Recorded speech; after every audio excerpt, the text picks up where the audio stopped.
सबुदिन ओडिशारू विदा होइसिबे वीके पांड्यान आउ ओडिशा रे डेरा पकाई रहिबे नाही पांडु बाबू। सबुदिन कुआडे ओडिशा परित्याग करबाको जाउछन्ते पांडु बाबू। सबुदिन ओडिशा माटीरू विदाय नेबे कार्तिक पांड्यान।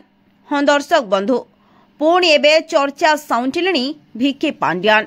सोशल मीडिया रे एबे पांड्यान को नहीं पुणी वायरल हेउछि। ओडिशा माटी कुआडे सबुदिन छाड़िबा जाउछन्ति वीके पांड्यान बोली आलोचना होछि। तबे वीके पांड्यान पूर्वतन 5T सचिव बीजेडी रे एकदा अखंड अक्षमता अधिकार करी डेरा पकाई रहिथिले।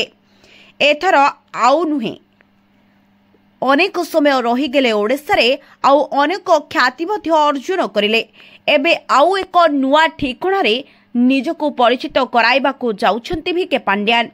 कुहा जाउछि पांड्यान को एक अंतर्जातीय संस्थारू कुआडे ऑफर आसिछि।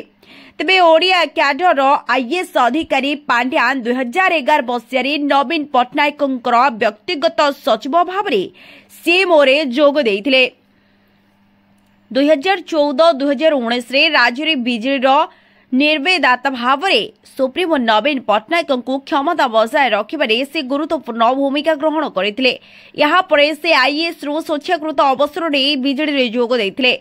2024 निर्वाचन में दल नेतृत्व रहिथिले, किंतु सही निर्वाचन में 24 वर्षर शासन में दल भाजपा ठारू पराजित होई गादीच्युत होइथिला।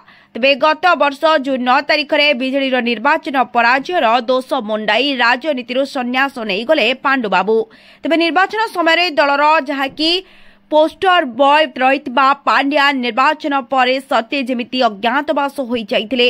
एबे पुणी सुनिबाकू मिलिलानी पांडु बाबू सबुदिन पई ओडिशा छाडुछन्ति। तेबे केउ कार्य रे खूब शीघ्र से निजको मोतायन करिवे ताहा खूब शीघ्र आमे आपण मानकु जणाइबो। Bureau report Odisha info.